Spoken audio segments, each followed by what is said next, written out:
Hai, selamat pagi. Jumpa kembali dengan Bu Guru di YouTube channel Guru Mandiri. Assalamualaikum warahmatullahi wabarakatuh. Apa kabarnya kalian anak-anak hebat? Bu Guru doakan kalian selalu dalam keadaan sehat ya. Jangan lupa untuk senantiasa bersyukur dan juga menjaga kesehatan. Kali ini Bu Guru akan menyampaikan materi untuk kelas 3 SD, tema 3, benda di sekitarku, subtema 3, perubahan wujud benda, pembelajaran kedua. Nah, sebelum kita mulai, ada baiknya kita lakukan pembacaan doa terlebih dahulu ya, agar kita diberikan kesehatan dan juga kemudahan memahami materi pelajaran yang diberikan pagi hari ini. Anak-anak, pernahkah kamu mencicipi es krim? Rasa es krim itu bermacam-macam ya. Ada yang rasa coklat, rasa stroberi, rasa vanila, dan lain sebagainya. Es krim terasa segar jika dinikmati di siang hari yang panas. Lakukan percobaan berikut ini ya, secara berkelompok dengan teman-teman kalian di rumah. Yuk kita membuat es krim. Bahan dan alatnya adalah 2 buah kantong plastik dengan perekat atau zipper, 1 berukuran besar dan 1 lagi berukuran sedang. Lalu handuk kecil atau sarung tangan. Bahan lainnya adalah 300 ml krim segar atau susu atau juga santan. Lalu 2 sendok makan gula pasir, 6 sendok makan garam batu, dan 2 mangkuk es batu berbentuk dadu. Nah, berikut cara membuat es krim ya. Pertama, kalian campurkan susu atau santan segar dan gula ke dalam kantong plastik yang berukuran sedang. Rekatkan ujung plastik dan pastikan plastik benar-benar rapat. Lalu, masukkan potongan es batu dan garam ke dalam kantong plastik besar. Kocok sebentar agar es batu dan garam tercampur. Kemudian, masukkan kantong plastik sedang yang berisi susu atau santan ke dalam kantong plastik besar yang berisi es batu dan garam. Kemudian, tutup dengan rapat perekatnya pada plastik besar. Seperti gambar berikut ini ya. Lalu, kocok dan pijat-pijat kantong plastik tersebut selama 10 menit. Gunakan handuk atau sarung tangan agar tidak terlalu dingin ketika disentuh. Kemudian, kalian keluarkan kantong plastik sedang. Kemudian, bersihkan atau lap dengan kain untuk menghilangkan garam yang menempel. Buka kantong plastik tersebut dan tuang ke dalam gelas atau mangkuk saji. Es krim siap dinikmati. Wah, sudah jadi es krimnya. Enak sekali. Dinikmati pada saat siang hari. Anak-anak, kalian perhatikan gambar-gambar berikut ini. Adakah proses yang kurang dimengerti? Ini adalah gambar cara membuat es krim. Nah, jika ada yang kurang dimengerti, kalian bisa tanyakan ke Bapak Ibu Guru ataupun kepada kedua orang tua kalian di rumah. Nah, anak-anak, kamu telah mempraktikkan cara membuat es krim. Sekarang, ayo diskusikan secara berkelompok. Apa wujud susu atau santan di awal pembuatan es krim tadi? Apa wujud susu atau santan di akhir pembuatan es krim? Nah, sebutkan perubahan wujud yang terjadi pada pembuatan es krim ya. Lalu, mengapa membutuhkan es batu pada pembuatan es krim? Lalu, apa fungsi garam untuk pembuatan es krim? Coba kalian jelaskan ya. Dan apakah pembuatan es krimmu itu berhasil? Coba kalian ceritakan ya. Tuliskan jawaban dari kalian itu di buku tulis latihan kalian dengan rapi. Anak-anak, pernahkah kamu menyimpan air dalam plastik di lemari pembeku?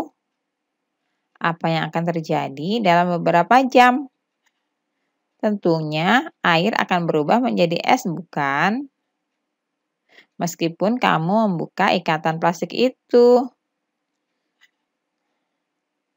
Anak-anak, dapatkah kamu menyebutkan contoh lain perubahan wujud dari cair menjadi padat dalam kehidupan sehari-hari? Anak-anak, kalian tahu telur? Telur itu isinya adalah benda cair ya. Namun, jika telur itu kemudian direbus, maka hasilnya adalah telur menjadi benda padat. Nah, itu adalah salah satu contoh. Kalian bisa cari contoh-contoh lainnya ya.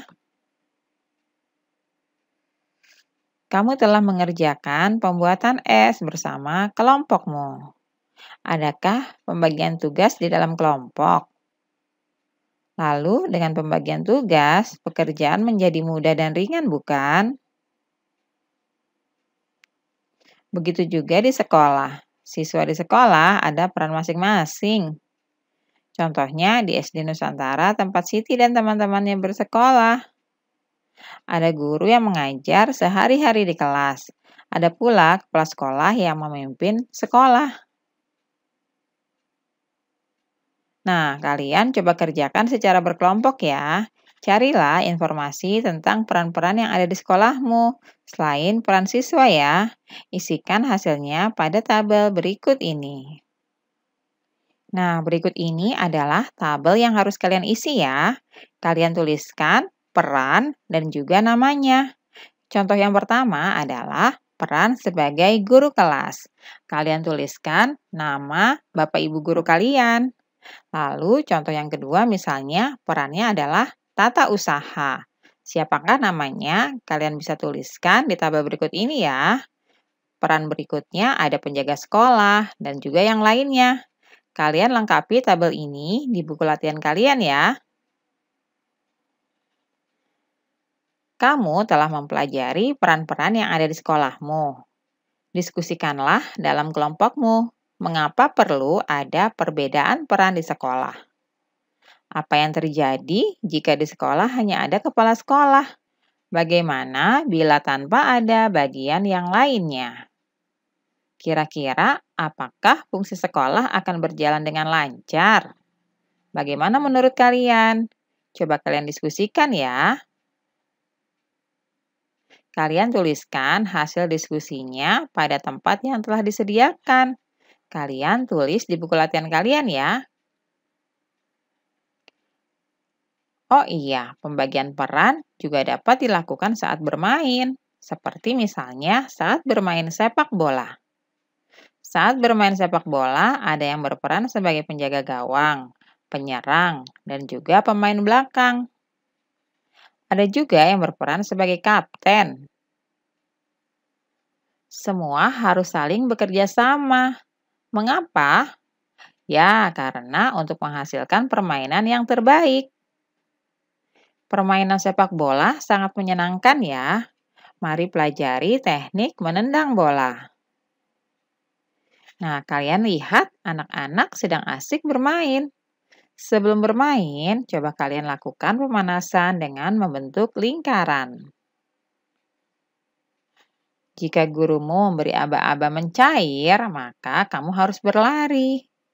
Permainan ini juga bisa kalian lakukan di rumah ya.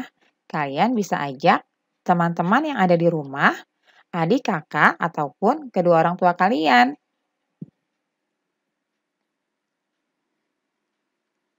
Nah, berikutnya bisa juga dengan memberi aba-aba membeku. Ketika aba-aba membeku, maka kamu harus segera berhenti di posisi terakhirmu. Jadi ingat ya, aba-abanya adalah mencair dan membeku. Mencair artinya kalian harus berlari. Sedangkan saat dibilang membeku, kalian harus segera berhenti dimanapun posisi terakhirmu berada. Hal ini seolah-olah membeku dan tidak boleh bergerak ya. Anak yang bergerak saat membeku akan dikeluarkan dari barisan. Nah, setelah itu, coba berlatihlah menendang bola ke tujuan tertentu. Tendanglah bola ke tujuan yang ditentukan ya. Apakah kamu berhasil menendang bola ke tujuan tersebut? Misalnya, kalian arahkan bola tersebut ke arah gawang. Nah, coba perhatikan, apakah hasil tendangannya bisa sampai ke tujuan yang diharapkan? Sekarang, perhatikan cara gurumu menendang bola. Coba kalian lakukan seperti yang dicontohkan gurumu ya. Buatlah dua kelompok dan barislah saling berhadapan. Tiap-tiap kelompok secara bergantian menendang dan menangkap bola. Seperti gambar berikut ini ya anak-anak. Nah, permainan ini juga bisa kalian lakukan di rumah. Ajaklah teman atau adik dan juga kakak kalian masing-masing. Kalian bermainnya di sekitar rumah saja ya. Nah, alhamdulillah pembelajaran hari ini sudah selesai ya anak-anak. Semoga bermanfaat untuk kalian semua. Sampai jumpa lagi di YouTube channel Guru Mandiri. Salam sehat dan selalu bersemangat. Wassalamualaikum warahmatullahi wabarakatuh.